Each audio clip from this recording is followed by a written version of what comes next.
When we lead with love, we carry it 24/7. And when we teach with love, we make sure our students don't forget it. To be black and to educate, to be superhero without the applause. It's to show up and show out no matter the cause. It's to play for the students no matter the winner.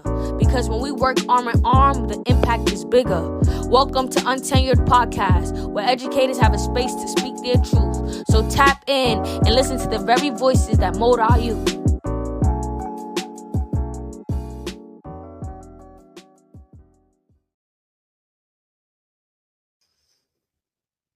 So blessings, YouTube community and beyond. We are so hyped to be with you today for hashtag episode 2, which Dawnavyn has correctly titled Unbothered. And you'll see why by way of this conversation. So dope to have her here with us today. I'm coming to you from Sadie's Books and Beverages. You know, it's your local indie book museum.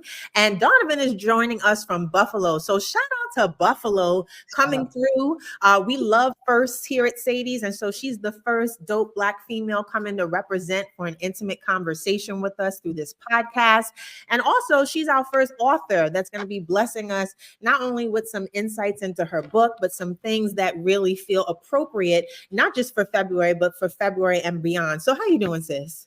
I'm good. How are you? All right. Well, we are blessed and thankful that you responded to our DM and answered the call for us to get some great guests here to connect with us, to really speak some truth about the experience of being a Black and brown educator in this world, navigating not just the trials, but just shed light on the triumphs. And I want to do you a solid and give you your flowers before we even begin. Start by reading your bio and then just say some things I love about you before we get this conversation going.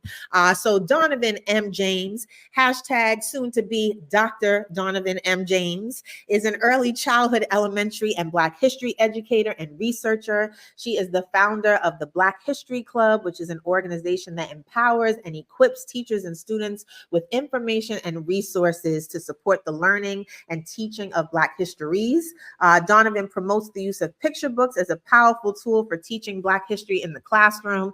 And if I could put it in Twitter form, she's not new to this. She's true to this, as she says. And so we are very hyped to have her here today and engage in conversation. Sis, hashtag sis, did I leave anything out in your introduction that you want to share with the people?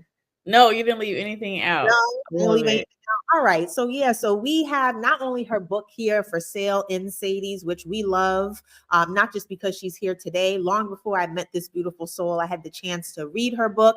And I was like, man, if I could just gift this to every teacher in every state that goes through their teacher certification process, this is one for their shelf awareness. No doubt. And so one of the things I wanted to kick off in discussing is give you an opportunity to tell us a little bit about your background, your upbringing. I know you are currently in Buff State, but are you a native of Buff State, or do you call home somewhere else? Give us a little insight into your geographical background and educational background. Yes, thank you. So I am from Kansas City, Missouri, not Kansas. Hello. So I was So I was born and raised there. I come from a military family. A lot of my aunties, uncles, grandma, and grandpa live in Kansas City. And I became a teacher in 2015. I taught in Columbia, Missouri, which is not very far from from Kansas City. And I taught there for 7 years. And so within that time, I did a lot of work with bringing Black history into the classroom because it was often missing or erased or ignored. And so I did all that I could to ensure that my students were learning Black history all year round. Wow.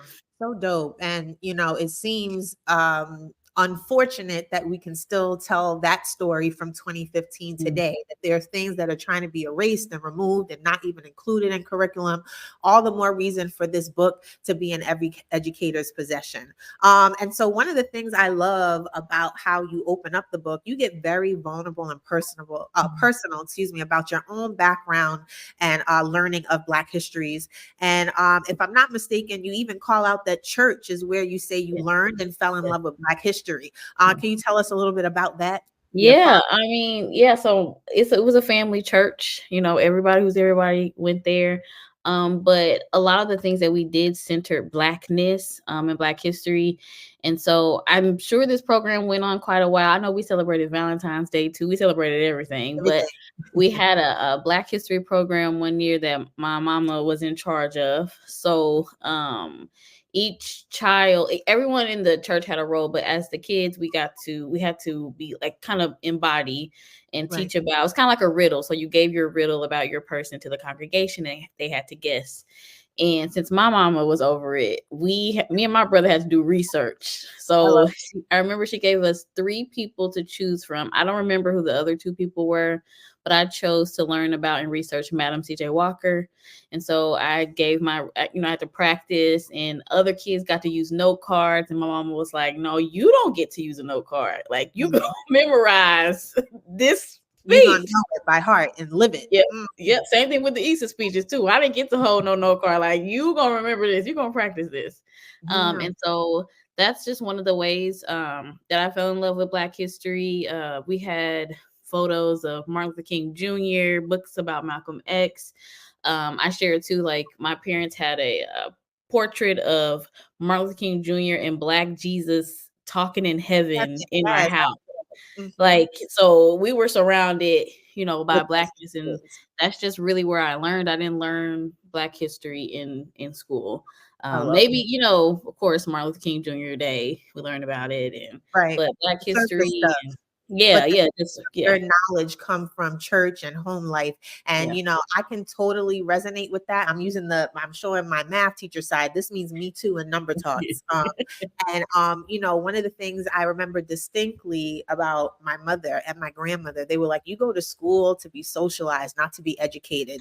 So we did not have Martin Luther King and Jesus on the wall in conversation, but my mother was taking me to the Schomburg. She gave me papers to write and type on my grandmother's typewriter, and she used to give me a person. I had to research it. This is separate from school. So I'm vibing with you about the importance of, or how that foundation can have an even deeper meaning as you go through life, in terms of what schools don't do to give you that foundation. Absolutely.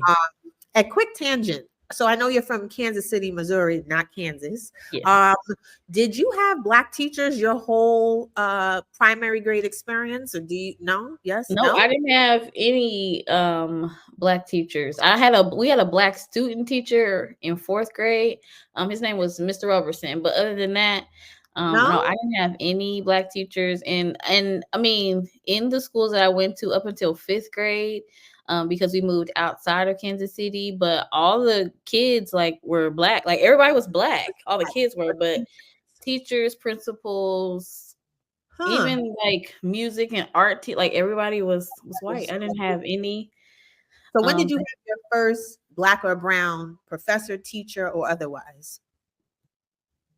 I had my first Black teacher I want to say sophomore or junior year of high school. She was my English teacher, and I forgot her name. I love her now, but she used to get on my nerves because she used to challenge me, like, you need to. I'm like, but nobody else is doing it. Like, why are you making me do it?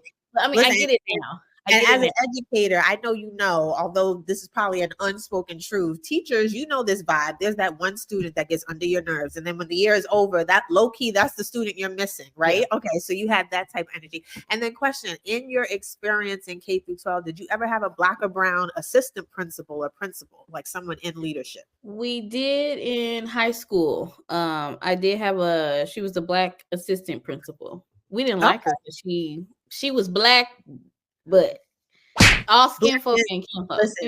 Listen.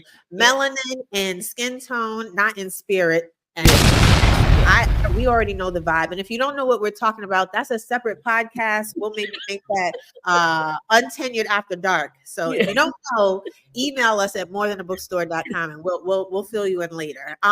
Okay, so another thing I love about your familial upbringing, your foundation in Black history coming from church and home. One of the things we pride ourselves on, even the naming of our book, Sadie was my maternal grandmother. Right. And so we have this reverence and we pay deep homage to elders, but specifically grandmothers. And one of the things I love in your book is that if I'm not mistaken, your grandma, I don't know if you called her Nana, Big Mom, whatever you call her, she played a special part in your life. And one of the quotes that stuck out to me from your book that I want you to expand upon a little, she said, "Don't leave no meat on the bone. Don't leave no meat on the bone." So can you tell us how that might connect to our conversation today and your book at large? Yeah, absolutely. So my grandma Alberta, may she rest in peace. She would, like, we would eat chicken, and she would be like, we like to throw it in the trash, and she's like, wait a minute, you still got some meat left on the bone. And so I think about that specifically in regards to reading picture books that center Black histories. I think a lot of times we think we can just pick up a book and read it and that be it. And there are books that center Blackness that do that, but there's some books that have so much more information. They're so rich and deep, and so you have to do more. And so I talk to teachers about the importance of like looking at a picture book as a piece of chicken, and there's so much meat on it, but you want to get as much meat off as possible to really teach your students what the concepts are in the book. And sometimes, you have to find other resources to get the meat off the bone, other books. And also, you may not get all the meat off the bone at that one moment, because we can use these books multiple times for multiple reasons. And so I think about it in that way, and the way we can use picture books to really get all the information that the author and the illustrator, because they work hard to write these books for kids. So all the stuff that they've given us, like getting all that meat off so we can, supplement and give it to our kids. And listen, educator or not, if you're a parent, if you're whoever you are, when you cop this book right here, Beyond February, right? Do not give yourself the pressure of trying to get all the meat off this bone in 1 week, 1 month. You better not, because in the title, she tells you all year long, right? And so shout out to getting all the meat off the bone. And since a lot of the basis of your creation of this practical guidebook is centered on picture books, do you have a favorite picture book by any chance? Oh, let me not put you out there like that. All right, so maybe name your top. I do have one. I have one that's my big one, is the ABCs of Black History. Absolutely love that book. Because there's so many Black histories in it that you can use it for so many different things. So it is my absolute favorite. If I could ever give it away, like, I buy it and give it to teachers or give it to people, because like your typical ABC books, like A is for apple, B is for ball. Like this has like A is for anthem, like B is for bold and beautiful and brilliant. So there's multiple words that are associated with the letter. And then in the back of the book, it breaks down each letter so that you can have more information. So you don't even have to go outside of the book, really. And the illustrations are beautiful. And the illustrator who illustrated ABCs of Black History also illustrated Beyond February. So that's another reason. Oh, come on. You better name that. Yes. You have a superstar author with a superstar illustrator. And to the ABCs of Black History. Here's something we're going to do to make this experience a little interactive. I just started this on the spot. So the first 5 community members, I don't care where you live, that DM us that they've watched episode 2 and tag us in having watched this episode, I will send them a free copy of not just your book, but the ABCs of Black History. Oh, come on. All you have to look, come on. This is what we're trying to do. We're trying to inspire a little, and it's more than a month, it's a mindset. And so again, I don't care where you are, with the exception of Mars, because I don't think my bank account is set up to send postage that far. But if you are here in the 50 or 51 states and you are watching this, please go on Instagram or some social media platform, tag Sadie's Books and Beverages and at Queendom Teaching. Show us that you watch this. Send us your mailing address, and I will send you a copy of not only the ABCs of Black History, but Beyond February. All right, first 5 people. And Dawnavyn, I'll keep you abreast and apprised of who they are. So maybe we can shout them out and show that they are doing more to go beyond February. Yeah. All right. Last formal question. One of the things in my perusing of your social media page, I watch you you did a post recently about how your work across school districts, because now you've transitioned over into consultant as this really top-notch author on Black histories. And you noticed that one of your takeaways was it's not that teachers can't teach Black histories, they just don't want to. And it makes me think about the saying that it's either a skill gap or a will gap. And so can you give us your take on this? why do you think the will to teach it is way below or even a gatekeeper to the skill of teaching Black histories? Yeah, I mean, I don't know. I get the response that they don't feel prepared or they don't feel comfortable or they're not sure where to start. But it's interesting that you asked that question because I was actually, scrolling through social media recently because, the Super Bowl, and I was seeing all these teachers incorporate the Super Bowl into their classroom, which I thought was fascinating. Like, I think that's cool. Current event, this is happening. But I was thinking, like, but what if we did this same thing for like what you just did to purposefully incorporate, keep that same energy, how you brought the Super Bowl in, bring us in too. Like, but it was just interesting because I'm sure it was purposeful. Yeah. People were interacting with it. So you made it be interesting and also to acclimate to your standards or curriculum or however, we do it as teachers. But if you could do it with the Super Bowl and the halftime show, you can do the exact same thing with Black history. So that's what I'm saying. It's kind of like okay, you say you can't, but you was able to do this and do it so fast. Yeah. Okay. So low key, let me translate for some people. And Dawnavyn, feel free to be like, don't put that in my mouth. So low key, we think that some teachers are capping.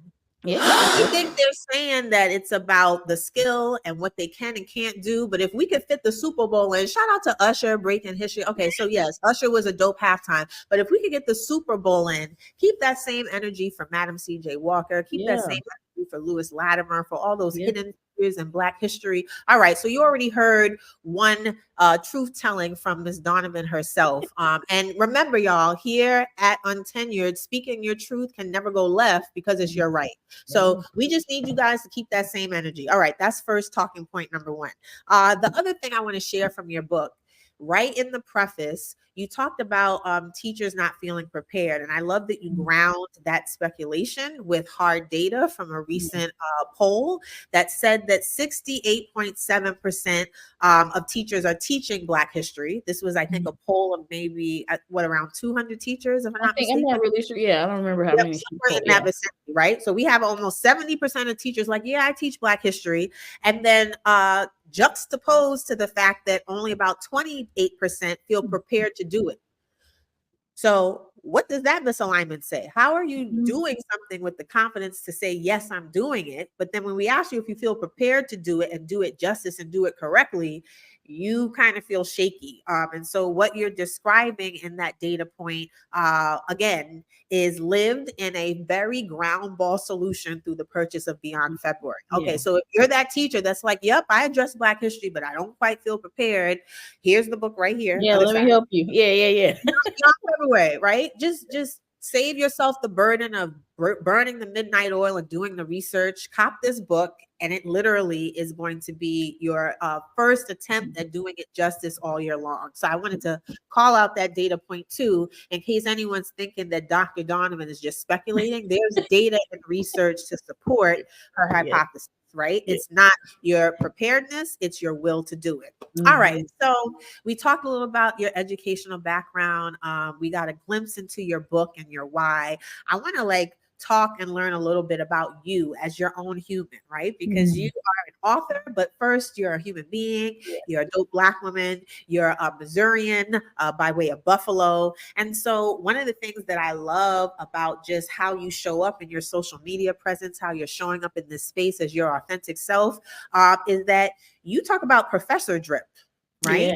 So you're very much into the way that I walk and talk my Blackness, show up as myself. Can you talk about what inspires your professor drip? And y'all, if you don't know what I'm talking about, go on her IG and you will see her in a very professional way still, honoring who she is authentically and presenting Beyond February and engaging in conversations with educators. So what inspires your professor drip?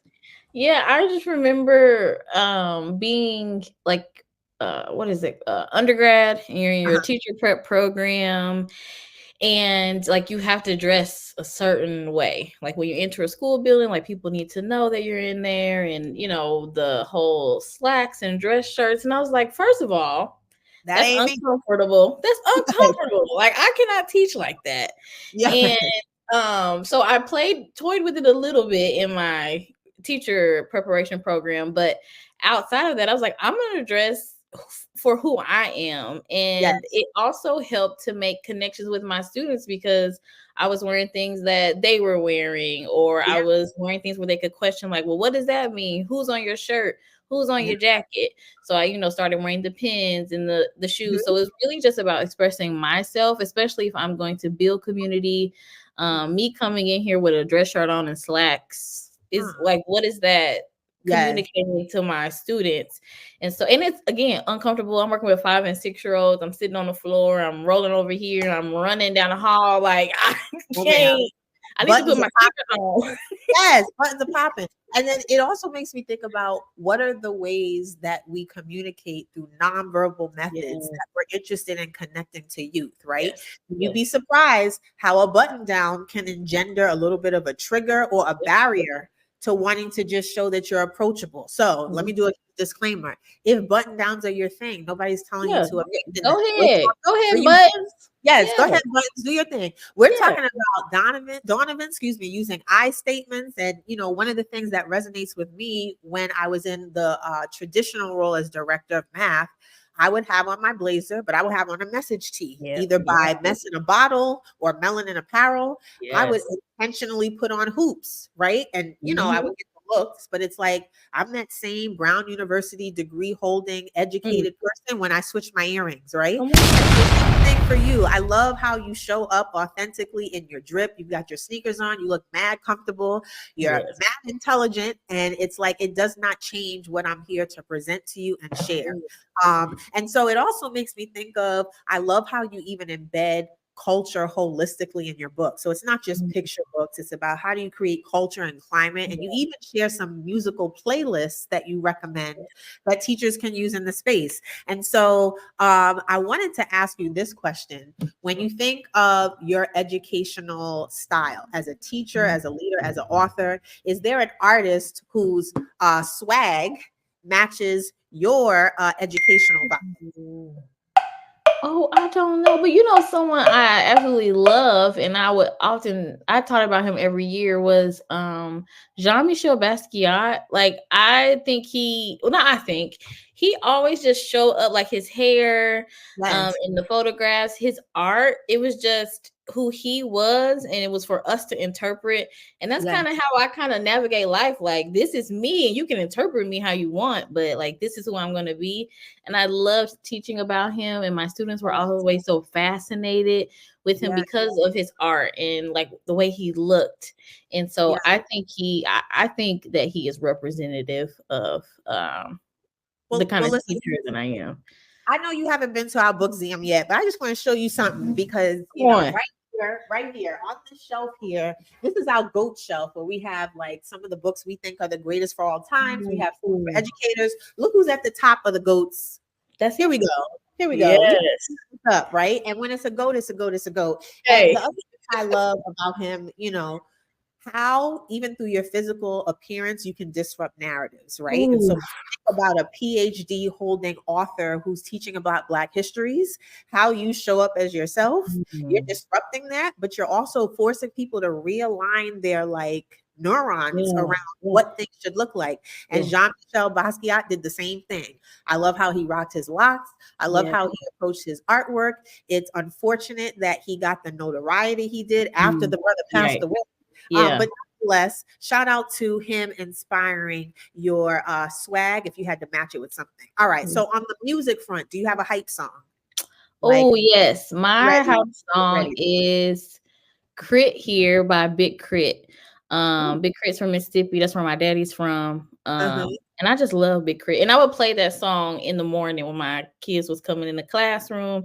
Other kids would stop by like, what you listening to, Miss James? That's just my hype song. Like I would listen to that on the way to school. It's always on my playlist. I love that song. I'm not familiar, but watch me learn all the words before I see and talk to you next. I'm going to put that in rotation on my playlist. All right.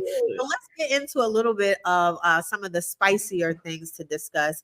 As I told you, YouTube community, we're going to have 3 micro segments that we're going to get to in about 2 more minutes.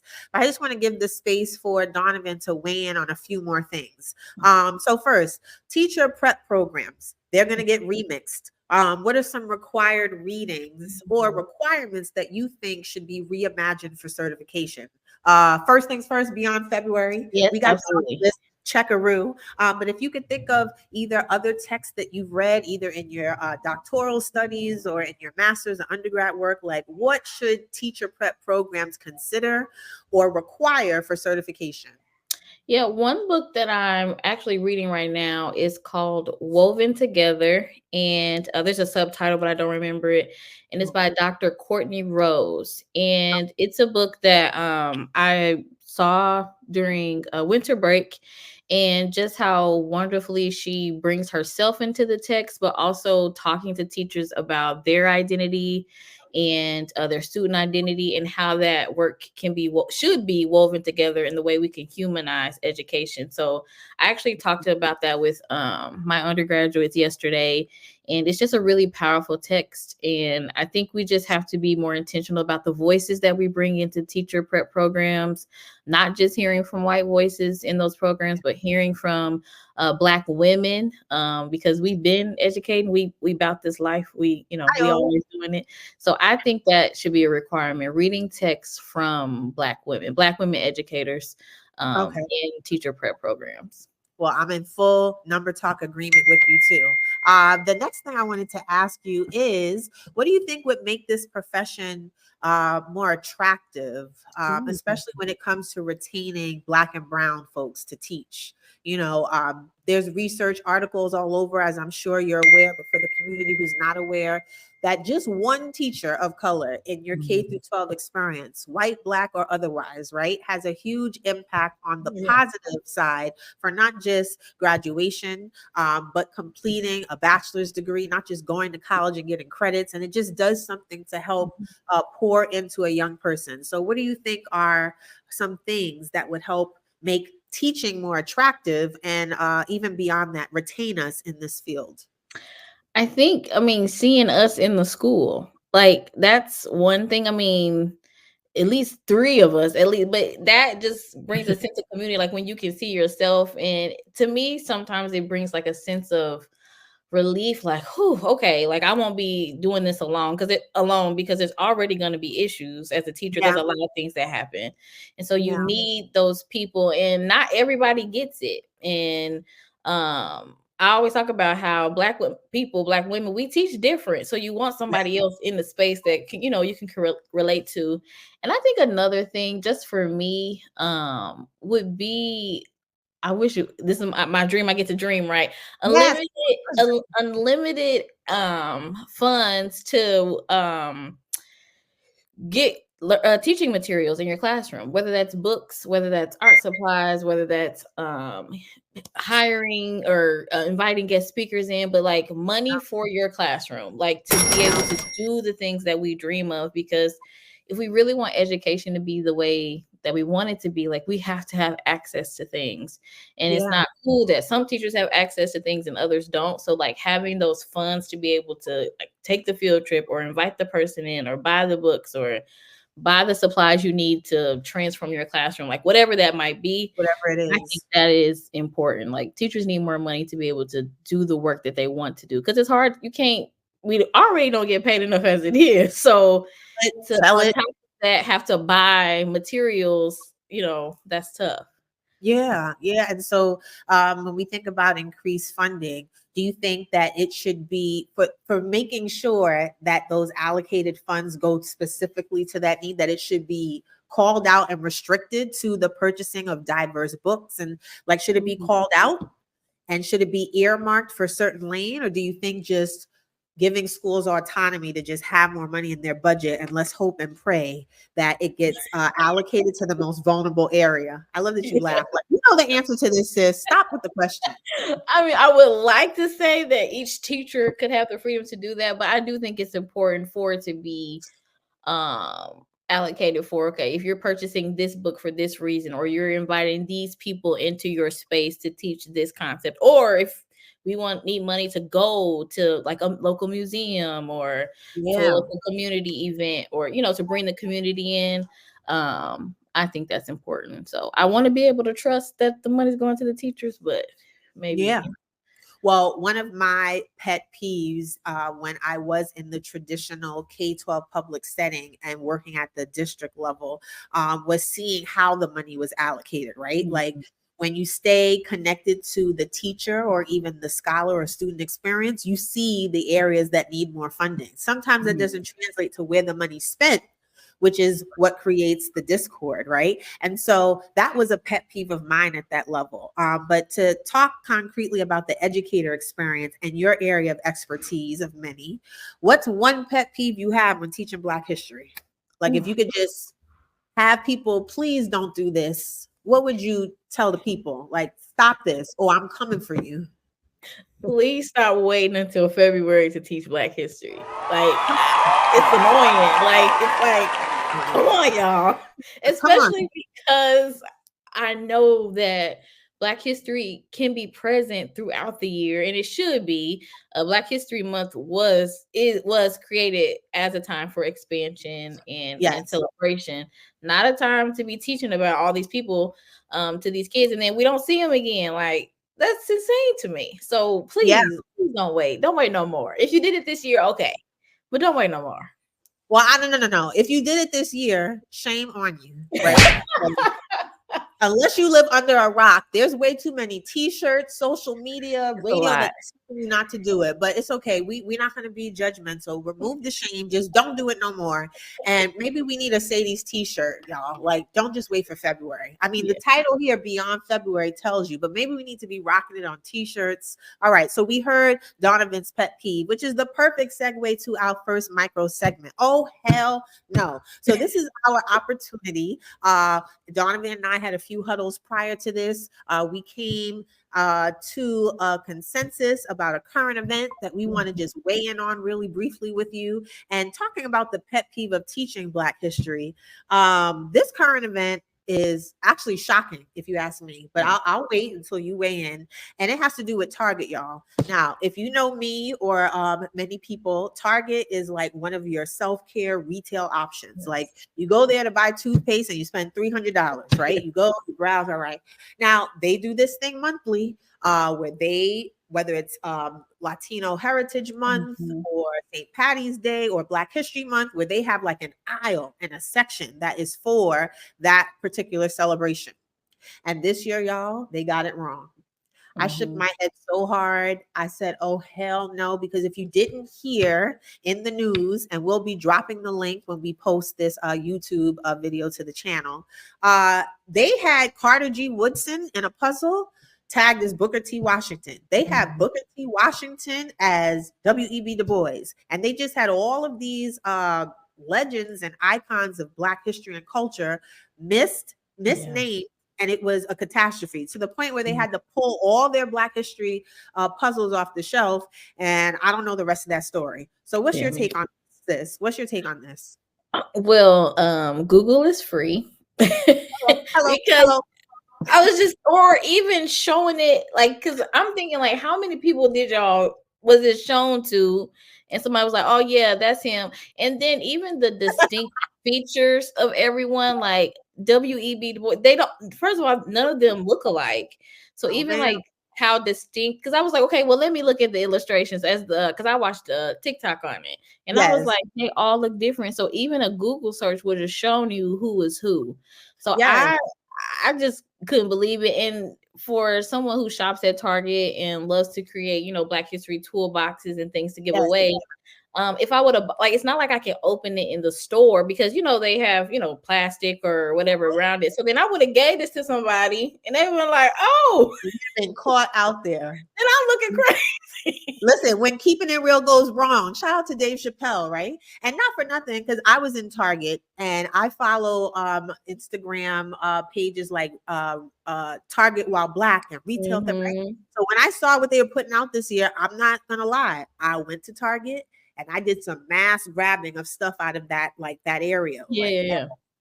I was thinking the same thing. Like when we do some youth events this month out of the book museum, we're going to package that up and make that part of the giveaway. And scratch a lie, find a thief. I would have been caught out there, or because this is a podcast for grown folks, I'll say I would have been asked out. Yeah, all the way out. Yeah. Oh, and you giving this out? So it almost makes me think that now do your due diligence and your research, right? And it's not that you should forever never trust Target, right? But certainly when you're buying things, just peruse it before you give it out, because that is a huge error. And Target, if you're watching, we might need to reassess who the quality control team is, who the researchers are. I mean, I'm not in the business of sharing out people and their schedules, but hire Dawnavyn James. I mean, I love it.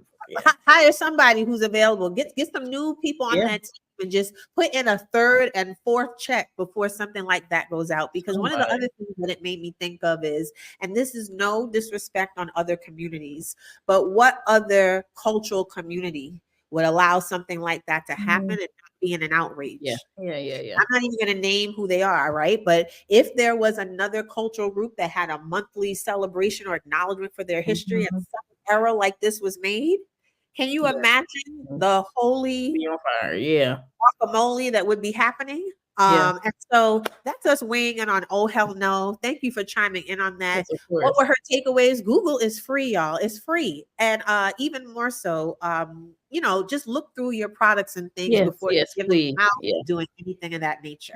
All right. So our second micro segment is called Deuces. I'm going to present Dawnavyn with 3 things. In my mind, they'll get progressively more spicy and a little more challenging to decide. And the premise is these are 3 realities or things that go on in the public school setting for educators, right? And so which one, if you had to pick one to get rid of right away, because either it's doing the most damage or because it's the easiest one to change that will set off a domino for positive change, I'm not going to ask you your why unless you want to share, but tell me which one you think should go right away. All right, you ready? We're going to start off. All right, so 3 options. Here they are. Not seeing yourself in the books you read. Not seeing yourself in the teaching staff, or not seeing yourself in leadership. Which one do you think should go right away? Like get rid of that, like that one doesn't matter. You can choose the meaning. Either we can say it doesn't matter, or this one is doing the most harm. So it's this one's doing the most harm. Okay. Most harm. Most harm. Which one's doing the most harm?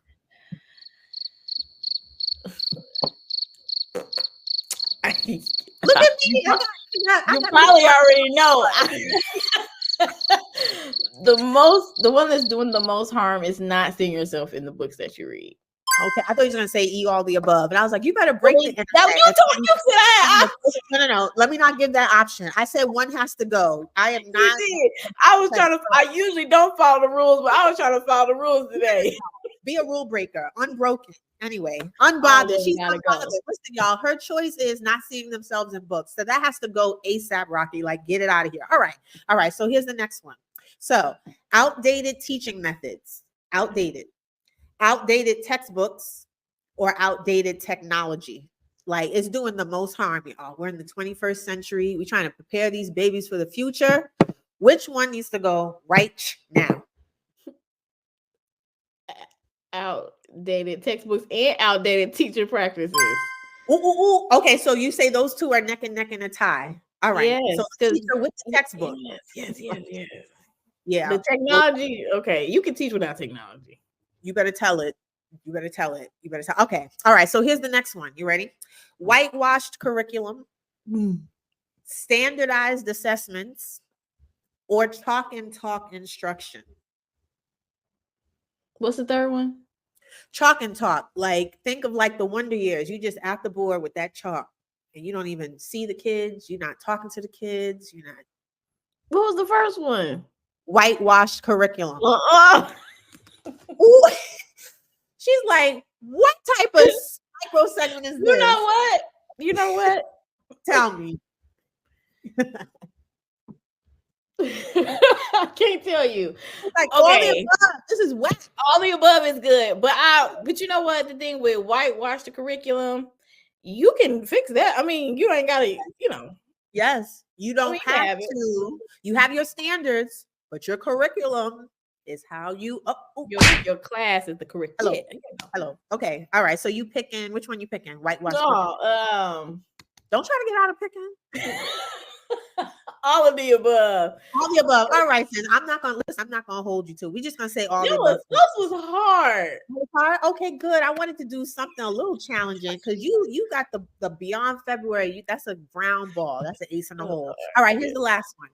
So performative SEL. So for those of you who don't know, SEL is the acronym in education. That's social emotional learning. MTPD, and if you don't know what PD is, that's professional development. So it's workshops that educators sit through that you're like, I could have had a V8. That was 3 hours of my life that I can't get back. Or surface level culturally responsive teaching. Yeah, for real. One's gotta go. One's gotta go. One's gotta go. The first one was SEL, SEL, and I hate that. Social emotional learning. It's like, how are you today on a scale of 1 to 10? Okay, bye. You know what? That has to go. I mean, I know the PD. Okay, yes, because we expect children to be able to self-regulate, but when it's surface level, they don't know how. So then we get mad. Yes. Like, well, why don't you know how to handle your emotions? Because this is fake. Like, y'all not. Yes. Anyway, and then when I do get angry, you don't give me the chance to get that's harming our babies. Yes. That gotta go. That gotta go. All right, that gotta go. All right, well, go ahead, Dawnavyn, and chuck up the deuces. That segment is over. I'm not asking the same 3 every time. And when and if you watch another episode and you're like, I wanted that question, feel free to chime in. I'll hop back on with you. But I wanted to give some that really could challenge our conversation a little bit, knowing your educational background and where you are in your authorhood. All right, so our last micro segment is They Say, You Say. And so for this segment, I'm going to put out a statement, either one that you've heard, one that you've never heard, and you're just going to give your first response, or something that's connected to a deficit-based stereotype that you and I, we know we don't subscribe to. But if you could clap back on the spot and respond, what would you say?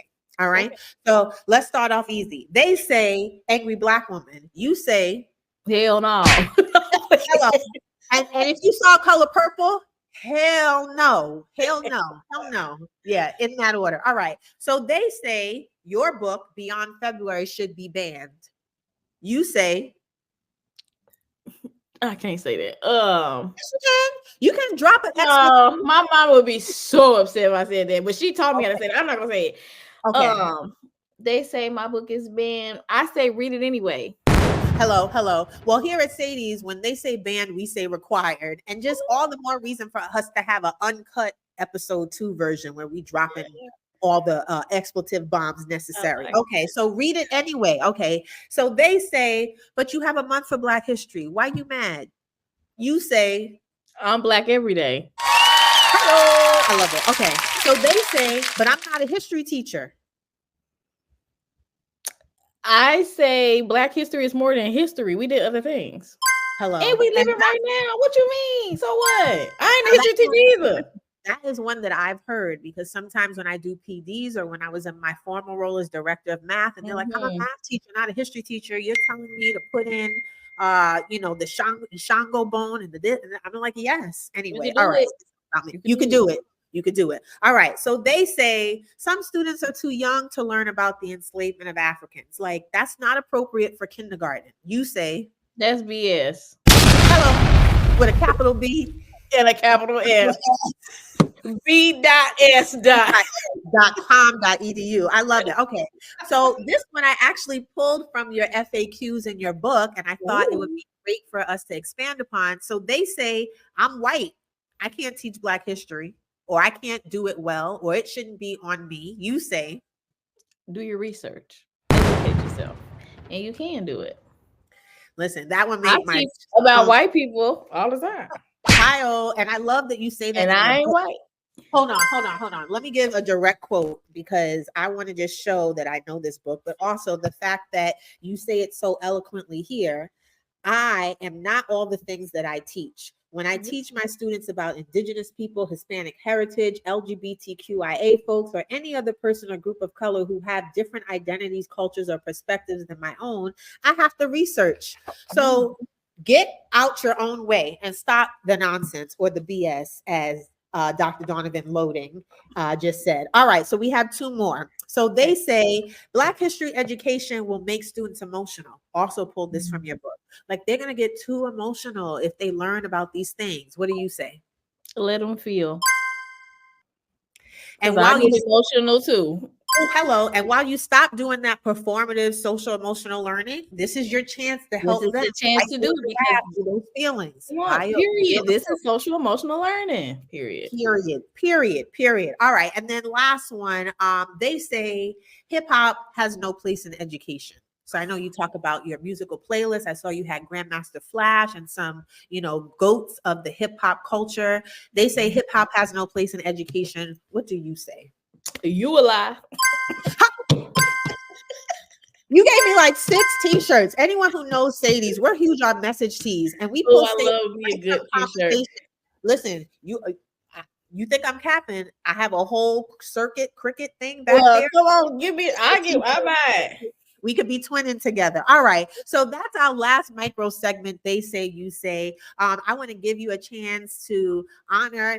I think it might be one of your favorite songs because, again, in my stalking of your IG page, On My Mama is on repeat. I love that song, On My Mama. So is there anything you want to share? Because you are completely unbothered about everything that you said here, what you stand for, how you show up as your authentic self. Anything you want to put on your mama before we go? Oh, On My Mama. Yes. If you are not prepared to teach Black history and your students have questions, that's going to backfire on you. So you might as well go ahead right now and educate yourself. And it's not hard. Listen to a podcast, watch a documentary, buy Beyond February, Teaching Black History Any Day, Every Day, All Year Long by Dawnavyn James, buy some other books, go to some conferences, webinars, educate yourself, or it's going to backfire.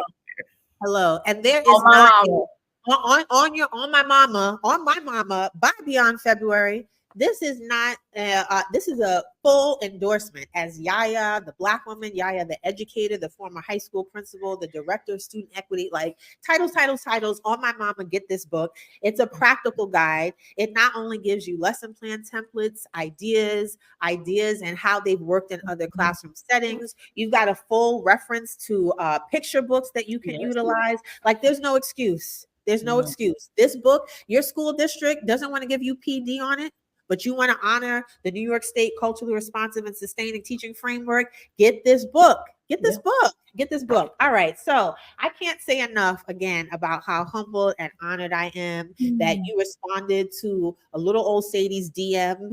And I got connected to you through some other people that I follow on social media. And you answered the call to hop on this unknown podcast right now called Untenured. But I can't wait for the community to hear our conversation. I hope it went back and forth between things that felt relevant, light, and things that sparked a little thinking and challenge. But please, community, go beyond February with Dawnavyn and get unbothered by the naysayers because our future depends on it. And so you have just experienced episode 2, Unbothered with Dawnavyn Jones, her book Beyond February, inviting you to teach, celebrate beyond just teaching enslavement, teach about the joys and the celebration of Black histories all year long.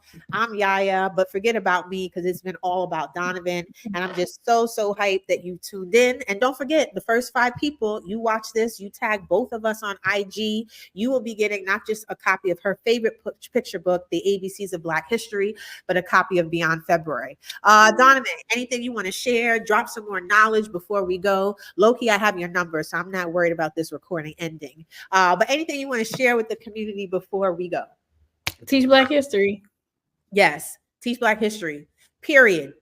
And if you don't know, now you know. Say the rest of that hip hop song. All right.